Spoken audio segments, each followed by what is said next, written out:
on bricks, Knox Finest.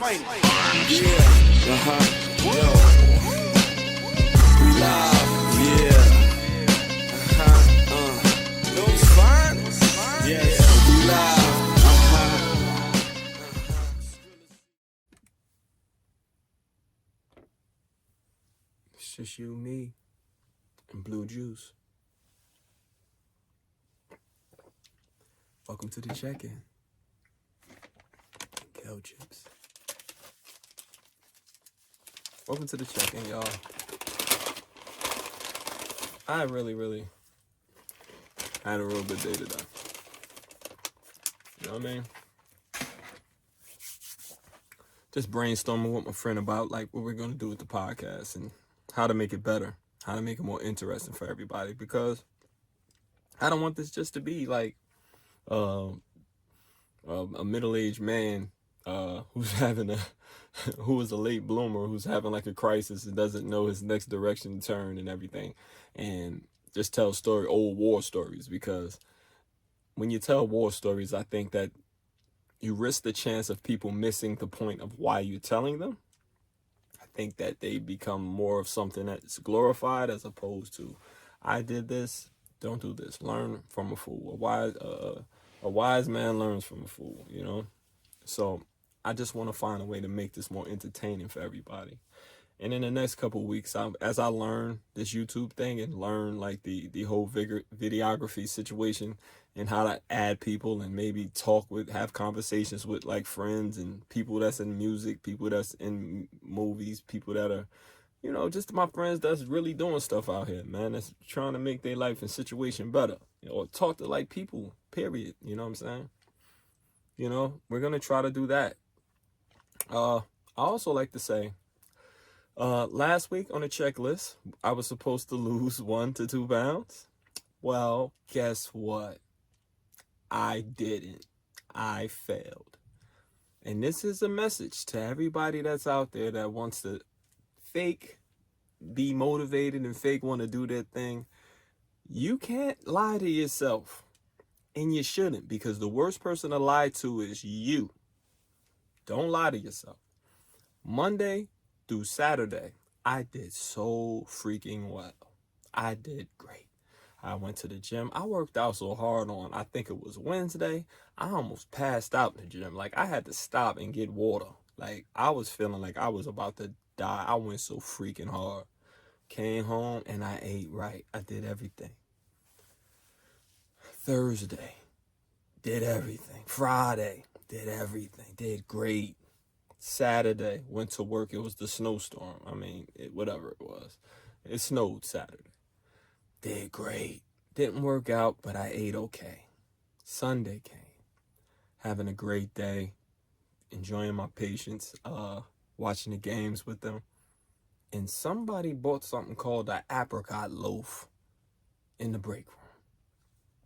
You know, us nurses, man, we love to eat. People always bring in something. And on my new unit, they always got some type of new food I ain't never see. You know what I'm saying? Yo, somebody bought an apricot loaf. I don't know what this thing is, but it's like a bready with like little, you know, apricots, real sweet.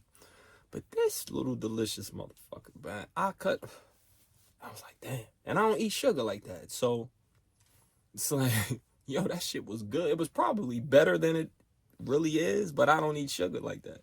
It was so fucking good. I had like 2 of them shits. And then they had those little pretzel cracker things, you know, those little pretzel chips, those little thin pretzels, man. It was over. It was over. It was over. Some tortillas and all that. It was over. I fucked up yesterday. Came home, told my wife, man, yeah, man, just give me tacos, yo. Fuck it. I had some tacos. I ain't gonna tell you how many tacos I had. I just had like a moment. Weighed myself this morning. After I went to the gym, I even tried to cheat God. I tried to cheat God and go run, do my cardio, do my legs, then come home and weigh myself. And that shit was 233. Bro, one day. I wasn't righteous, man. I charged myself to do this. We did it together. We said we gonna do something and I didn't do it. I read my books. I did pretty good on everything else. All the things I charged myself with, I did. But, yo, I fucked up on that diet, man. And I gained a pound. And I'll probably lose it once I shit and everything. But just an example of like how you can really, really just throw everything away with one decision. One poor decision. One moment of compromising your discipline. Yo, man, you cannot do that. Like in anything in life. You can't cheat. You gotta do the work. You gotta do the leg work. You gotta do the work. You gotta be in it 100%, or just don't even be in it. You know what I'm saying? Just don't. Sugar's a motherfucker, man. They tell you fat to tell you this, and listen, sugar is what makes you fat. Period, point blank. Sugar is a drug. I stopped eating sugar, and I had to call out of work because I was having sweats. I was having withdrawal from sugar. One of my homeboys at work, he's like, yo, man, eating healthy, man. I feel like shit. I was like, nah, it's not eating healthy. It's the fact that you don't have any sugar. He said, oh, noted. Like, sugar is a drug. It's really a drug, man. Get some more of this blue juice.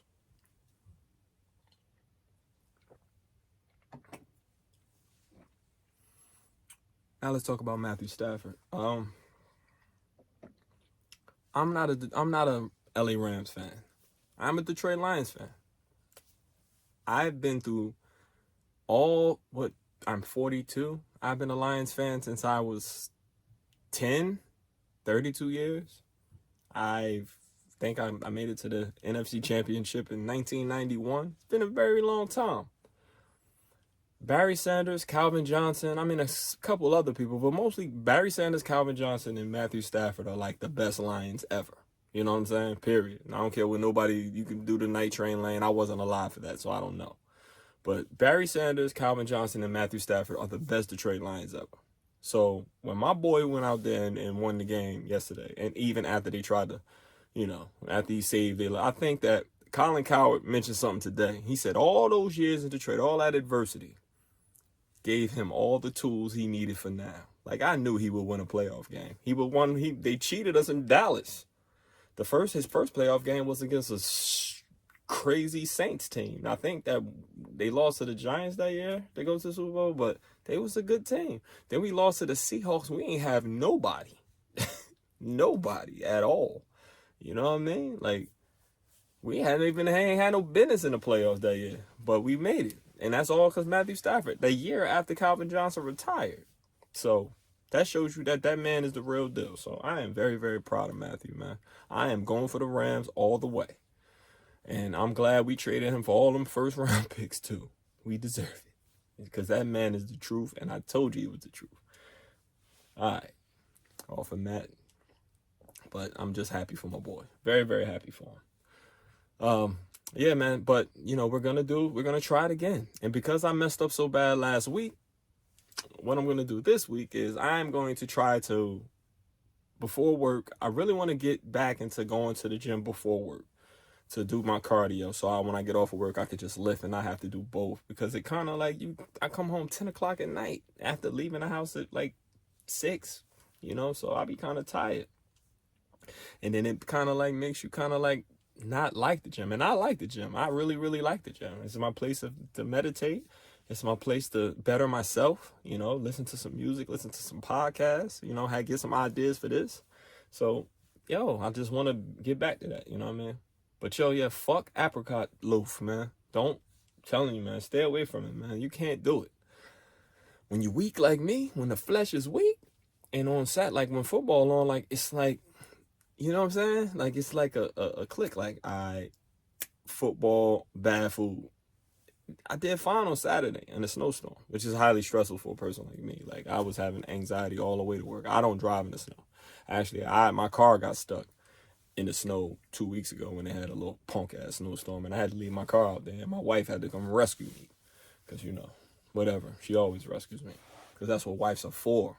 That's why you get married, so you can get rescued. Because you think you know everything. So that's why. But yeah, man. Also, like, had a little moment, a little conversation today about ideas about how to make, this thing better, this podcast better. probably add some guests down the line. Once I learn how to use like the system, the whole videography part of it.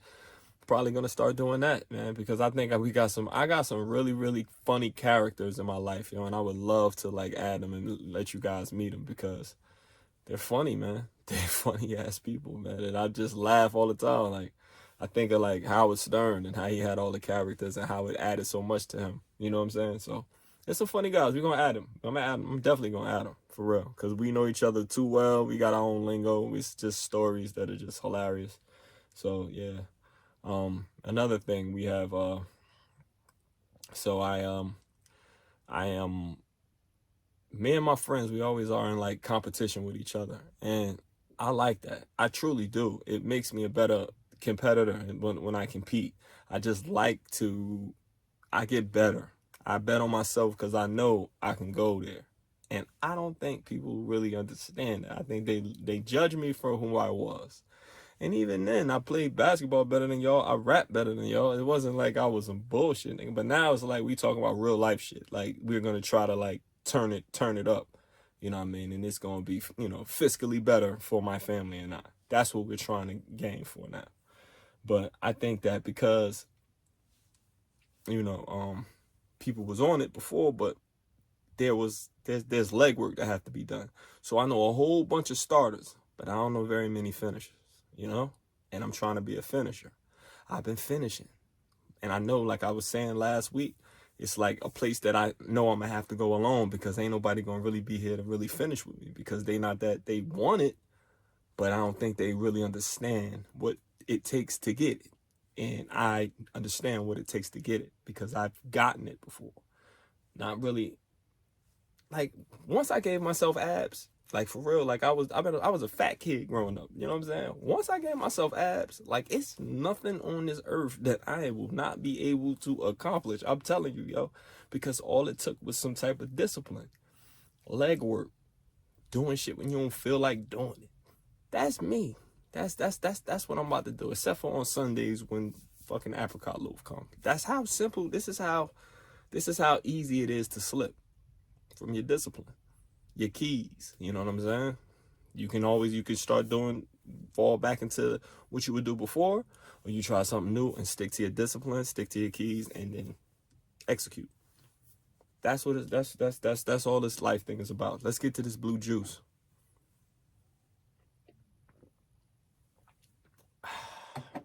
Yeah, man.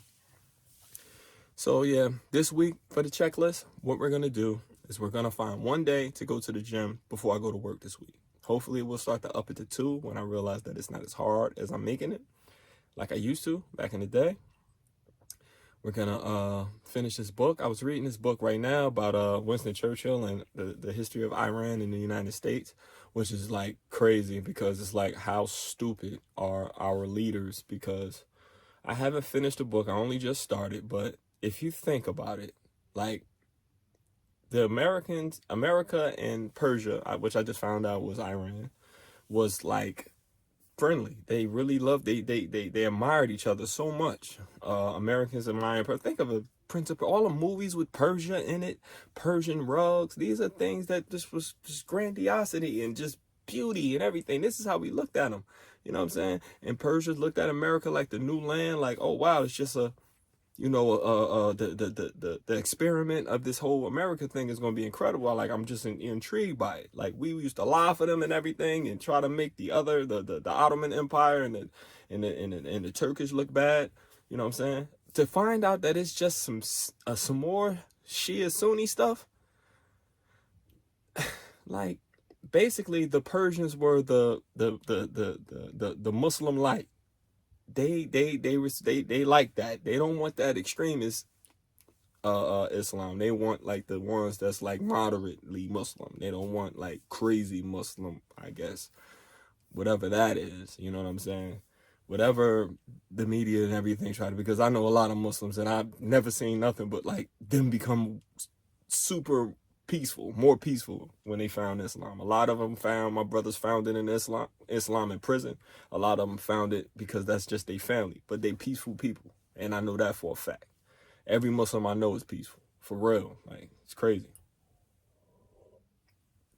But to just find out that it's about some, I don't like that kind of, I don't know what that is. I like this kind of Muslim, but that one over there, I don't like that kind. No. That's what I'm getting. I don't want to go too deep in it because I haven't finished the book yet, but that's fucking ridiculous. And I don't understand why they don't get, if you fix that with Iran, you can fix everything in that region, the whole Middle East. Because if you think for a minute that Iran is going to do something to harm other Islamic, no, they're not. It's like you. Don't tell on Raheem. No, I ain't telling on Raheem. Raheem black. You know what I'm saying? Like, I'm not doing it. I'm not going to fuck up Raheem's life. You know what I mean? Because you want me to catch Raheem. No, I'm not. So, I don't understand how they don't get that. Like, how they think that they could just mess with this one, ignore all this, and just bomb the shit out of everything over here and try to... No. Hell no. I don't get it. And maybe that's why I'm in my room, I'm making videos, and they're leaders of their country, I guess. I understand it's probably way more layered and way deeper than what I think, but common sense in my brain is like, yo, we don't need to be fighting with these people. All right, that's the checklist. I finished my blue juice. Listen, man, we're going to do what we said we're going to do this week. Hopefully, I stick to what I said I'm going to do. Yo, I want you guys to have a good night. Have a productive week. I see you on Friday, man.